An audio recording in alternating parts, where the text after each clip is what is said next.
As Honorable Shivambu comes to the podium, please members join me in welcoming the Dominican School for the Deaf Children from Vertibom in Wynberg, who are there in the gallery. Welcome.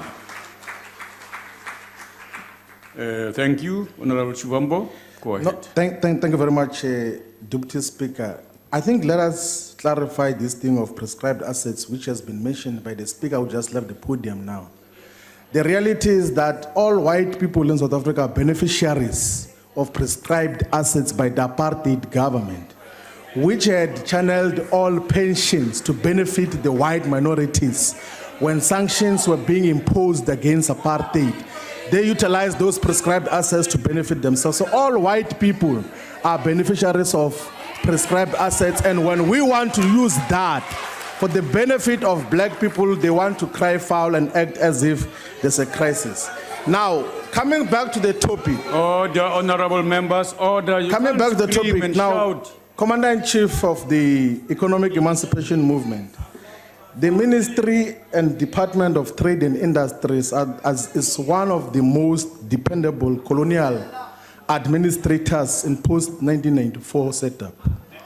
So whatever they do, whether it's industrial policy or trade policy or issues that deal with tax avoidance, what they seek to achieve is to protect the white minority economic control of South Africa. So the Minister of Trade and Industry comes here to have some neo-colonial exuberance in speaking about our new colonial status in the so-called New Deal with Britain or the UK in general. The reality is that there won't be anything fundamentally shifting in terms of the colonial status that South Africa occupies in its trade relationship with the United Kingdom. So what that trade relationship will do is to continue to benefit the minority white agricultural practitioners and the European companies that are invested in the manufacturing sector. So it is to say that now that the ultra-nationalists in the UK have relinquished their pan-continental project by voting to leave the European Economic Community, South Africa goes to beg that please don't affect the white minority controllers of the economy in South Africa. Allow them access to continue exporting goods and services in terms of what should happen. Let us tell you a simple story about the companies that are listed in the London Stock Exchange that do business here in South Africa. One is that majority of them are incorporated in the tax havens, in the British Islands, in Cayman Island, in Guernsey, in Bermuda, in Cayman Islands. That is the reality of these companies. And they control more than 1 million square kilometers of land in sub-Saharan Africa. That is 4 times the size of the United Kingdom. So these are the companies that we are seeking to protect. So they come here, they are British companies, they are listed in the London Stock Exchange. And then when they export goods and services and products to the UK, we say that those are South African exports. So the colonial relationship that was created under apartheid is not being restructured, it's not being fundamentally challenged. It is at the continuation in terms of what is happening. And which are these companies? It's Anglo-American, which basically has owned South Africa for a very long time. It's London Mine, Lonmin, which together with the ANC government killed workers in Marikana in 2012.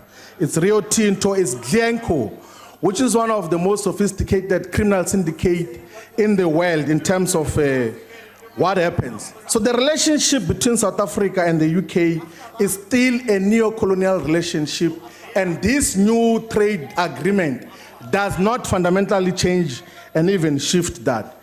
If you check the basket of the things that we export to the UK, it's semi-processed and raw materials in most instances.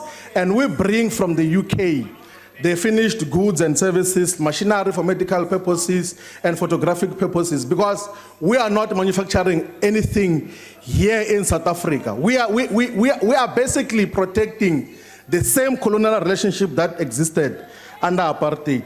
Now, what must be done? What is to be done? One is that South Africa must redefine its colonial relationship with the UK in both the trade and industrial policy, so that we trade on an equal basis. Two is that South Africa should gain strategic control and ownership of our mineral resources.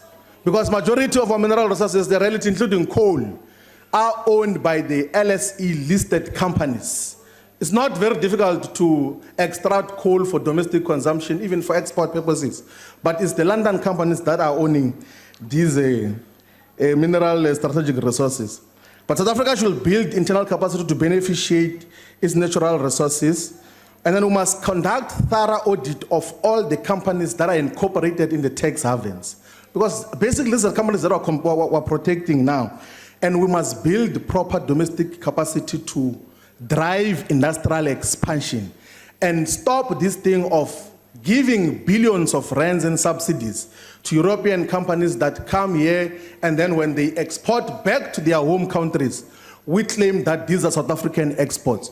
So this excitement, the neo-colonial exuberance of the Minister of Trade and Industry does not fundamentally shift the economic basis of South Africa. It is just to protect white economic interest, and that is what has to be dealt with. And that can only be achieved by removing the neo-colonial ANC from power, because it looks like they have not divorced themselves from the earlier years of 1912 of sending deputations and petitions to the Queen in England to ask for space in the colonial table. Thank you very much. Time has expired.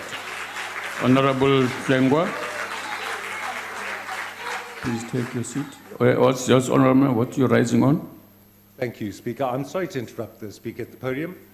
When the Honourable Shivambu walked past this bench here, yes, he turned back and said to the Honourable Milam, and I really don't want to use this word in the House, it was FU, quite clearly, and it's quite shocking that a so-called Honourable Member can behave that way in this House and address an Honourable Member in that fashion. Okay. Thank you, House Chair. Yeah, Honourable Shivambu, did you say that?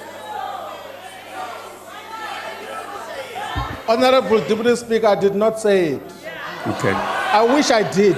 Yeah. Honourable Member, honourable members, we will check that and come back to the House if necessary. We'll do that. Honourable members, let's not forget that language that is horrible is inappropriate in the House. Let's not get involved in those games.